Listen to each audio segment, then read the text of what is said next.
వస్తుంది. శీతాకాలంలో అమ్మో! బాగా ఉక్కబోస్తోంది. ఇలాంటి బోలెడన్ని కబుర్లను చెప్తూ వింత వింత ఫీలింగ్స్‌ని ఎక్స్‌ప్రెస్ చేస్తూ ఉంటారు గదా! ఈ ప్రేమికులు. ఈ ప్రేమికులు మనల్ని ఎలా ట్యూన్ చేశారంటే ప్రేమ అంటే అదో మాయలోకం.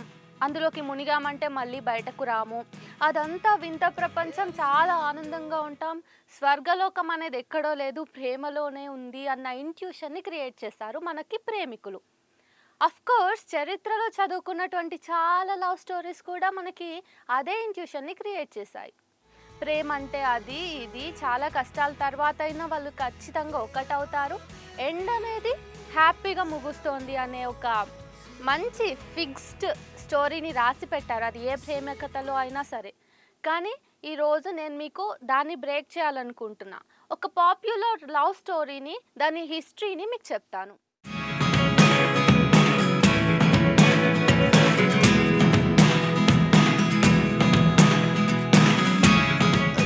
'లైలా మజ్ను' వినే ఉంటారు గదా! చాలా మంచి కథ గదా! చిన్నప్పటి నుంచి వింటూనే వస్తున్నాము, చదువుతూ వస్తున్నాము. సినిమాల్లో గూడా చూసాము.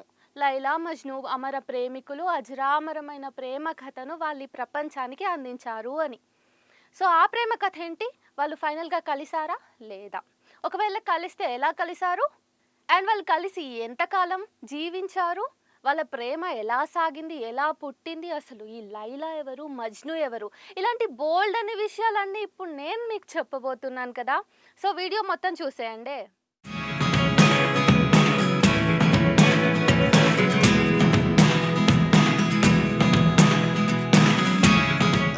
ఒకవైపు మజ్ను అలా ప్రేమలో మునిగి లైలా కోసం ఎదురు చూస్తూ ఏడుస్తూ ఉన్న టైంలో, ఇటు లైలానేమో వాళ్ళ నాన్న ఇంకొకరికిచ్చి పెళ్లి చేసేస్తారు. అప్పట్లో స్త్రీలకంత స్వేచ్ఛ లేదు గదా! ఆఫ్‌కోర్స్ ఇప్పుడు లేదనుకోండి, అది వేరే విషయం. సో, లైలా అక్కడి నుంచి తప్పించుకొని మజ్ను దగ్గరకొచ్చే పరిస్థితులు లేక, వాళ్ళ నాన్న చూసిన అబ్బాయినే పెళ్లి చేసుకుంటుంది. ఇక పెళ్ళయ్యాక లైలా చాలా దూరం వెళ్ళి వేరే చోట జీవిస్తూ ఉంటుంది. ఈ విషయం మొత్తం మన మజ్నుకి తెలుసు. కానీ ఏం చేయలేని పరిస్థితి. పేదవాడు కదా! అప్పుడు ఇప్పుడు పేదవాడి పరిస్థితి కూడా మారలేదు. అయితే ఈ ప్రాసెస్‌లో ఇంకా లైలా తనకు దక్కదని తెలిసినా గానీ మజ్ను ఈ పెయిన్ నుంచి బయటకు రాలేదు. కానీ రోజు రోజుకి లైలా మీద ఉన్న ప్రేమ మజ్నుకి పీక్స్‌లో వెళ్ళిన తర్వాత అతను పూర్తి స్థాయిలో పిచ్చివాడిగా మారిపోతాడు. పిచ్చివాడంటే నిజంగా పిచ్చివాడని అనుకోకండి. కాకపోతే ఏం చేసినా లైలానే గుర్తుకు రావడం, ఇంకేమి చేయలేకపోవడం. సో, అతను ఎట్లా అయినా లైలాని రీచ్ అవ్వాలనే ప్రయత్నంలో లైలా కోసం ఇంట్లోంచి బయటకొస్తాడు. అమ్మానాన్నల్ని వదిలేసి ఊరు ఊరు తిరుగుతూ ఎడారి చేరతాడు. ఎడారిలో కూడా అణువణువున వెతుక్కుంటూ తన లైలా కోసం నడవటం స్టార్ట్ చేస్తాడనమాట. అయితే తనకు అర్థమైపోతది. ఎంత వెతికినా గానీ లైలా అనే జాడనే తెలీదు ఇతనికి. కాకపోతే ఏంటంటే ఇక్కడ వీళ్ళ పేరెంట్స్ ఎవరైతే ఉన్నారో మజ్ను వాళ్ళ పేరెంట్స్, వీళ్ళు తమ కొడుకు కోసం ఎదురు చూస్తా ఉంటారు. అయ్యో! ఏంటి మా అబ్బాయి ఇలా తయారయ్యాడు అని చెప్పేసి. వాళ్ళు కూడా మజ్ను కోసం ఎడారంతా వెతుకుతా ఉంటారు. వాళ్ళకి కూడా మజ్ను కనపడడు. కాకపోతే ఎట్లా అయినా వాళ్ళ అబ్బాయి బ్రతికే ఉండాలని చెప్పేసి, ఎక్కడున్నా ఉండాలని చెప్పేసి, అండ్ ఎడారి ప్రాంతంలో ఆహారం గూడా దొరకదు గాబట్టి వాళ్ళ పేరెంట్స్ ఏం చేసేవాళ్ళంటే, ఎడారిలో ఒక్కో రోజు ఒక్కొక్క ప్లేస్‌లో ఫుడ్ పెట్టేవారనమాట. అంటే ఎక్కువ రోజులు ఉండగలిగే ఫుడ్ పెట్టేవారు. సో దట్ మజ్ను ఒకవేళ ఆ ప్లేస్‌కొచ్చినా ఆ ఫుడ్ తిని అయినా సర్వైవ్ అవుతారని వాళ్ళ ఎక్స్‌పెక్టేషన్స్ అనమాట. ఈ ప్రాసెస్‌లో అటు వాళ్ళ ఫ్యామిలీ గూడా చనిపోయింది. అంటే మజ్ను వాళ్ళ పేరెంట్స్ కూడా చనిపోయారు. ఎందుకంటే ఎంతకాలమని వాళ్ళు కూడా ఈ పెయిన్‌ని తీసుకోగలుగుతారు. కన్న కొడుకు ఎదిగాడు అందులోనూ. చేతులకి దక్కకుండా ఇట్లా పిచ్చివాడిగా ఒక అమ్మాయి కోసం తిరుక్కుంటా బయటికెళ్ళిపోయాడు గదా! అది తట్టుకోలేక వాళ్ళ పేరెంట్స్ కూడా చనిపోయారు. అయితే ఎవరైతే ఎడారిలో వస్తూ పోతూ ఉంటారో ఆ బాటసారులైతే మన మజ్ను గురించి ఏదో విధంగా లైలాకి చెప్తూ ఉంటారనమాట. కానీ లైలాకి ఏది చేయలేని నిస్సహాయత.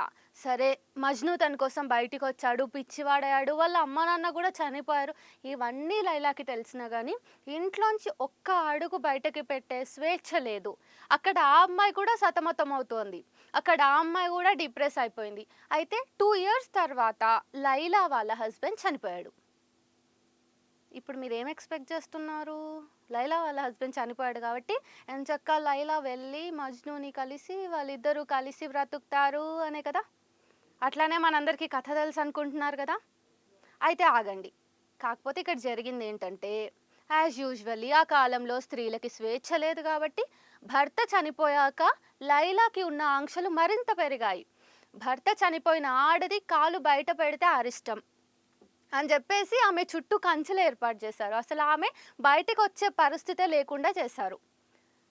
ఈ విషయాలన్నీ గూడా వచ్చిపోయే వాళ్ళ ద్వారా మజ్నుకి కూడా తెలుస్తున్నాయి. కానీ మజ్ను ఏం చేయగలడు పాపం? వచ్చి ఫైట్ చేయగలడా? లేదు. అంతా తీస్తే డబ్బు లేని వాడైంది. సొసైటీ అసలు వాడికి విలువే ఇవ్వదు. కాకపోతే మజ్ను యొక్క ప్రేమ తెలుసు కాబట్టి లైలా గురించిన అప్డేట్స్ ఇస్తూ ఉన్నారు బాటసారులు. అంతకు మించి వాళ్ళు చేసేది కూడా ఏం లేదు. హౌస్ అరెస్ట్ అయి ఉన్న లైలా మజ్ను గురించి ఆలోచిస్తూ ఒకరోజు ఆవిడ కూడా చచ్చిపోతుందనమాట. అస్సలు ఎక్స్పెక్ట్ చేయలేం మనం. కానీ లైలా కూడా చనిపోతుంది. లైలా చనిపోయిన తర్వాత ఆమెను ప్రస్తుత పాకిస్తాన్‌కు 2 కిలోమీటర్ల యువతల అంటే మన ఇండియాలోనే రాజస్థాన్‌లో ఒక చోట సమాధి చేశారు. ఈ విషయం మళ్ళీ మజ్నుకు తెలుస్తుంది. సరే, ఒక ఇంట్లో ఒక అతని వైఫ్‌గా ఉన్నప్పుడు ఇతను ఎలాగో వెళ్ళి కలిసి ఆ అమ్మాయికి తన ప్రేమని చెప్పి తనని దక్కించుకోలేడు. కానీ ఇప్పుడు లైలా అసలు ఈ ప్రపంచంలోనే లేదు. కాబట్టి కనీసం తన సమాధి దగ్గరకైనా వెళ్దామని చెప్పేసి మజ్ను లైలా యొక్క సమాధిని వెతుక్కుంటూ వెళ్తాడు. సమాధి దగ్గరికెళ్ళి రాయి మీద ఆమె కోసం ఇంకా ఎన్నో కవిత్వాల్ని చెక్కి బాగా ఏడ్చి తన లోపల ఉన్న సత్తు అంతా అయిపోయాక అక్కడే చచ్చిపోతాడనమాట. దశాబ్దాలుగా మనమంతా ప్రేమకి చాలా గొప్పవారు ఈ కపుల్ అని చెప్పుకుంటూ చాలా అడ్మైర్ చేస్తూ వచ్చాం కదా! కానీ ఇప్పుడు మనకేం తెలిసింది? అసలు జీవితం మొత్తంలో వాళ్ళు కలిసి కనీసం ఒక 1 డే కూడా ట్రావెల్ చేయలేకపోయారు. సమాజం విధించిన ఆంక్షల వల్ల. కులం, మతం అనే పట్టింపుల వల్ల కూడా కాదు. డబ్బు వల్ల. మనం అనుకుంటాము కులం ఎక్కడుంది, మతం ఎక్కడుంది, ధనిక పేద వర్గాలు ఈ విభేదాలు ఎక్కడున్నాయి అని చెప్పేసి. కానీ నేటికి కూడా ప్రేమలో అవన్నీ ఉన్నాయి.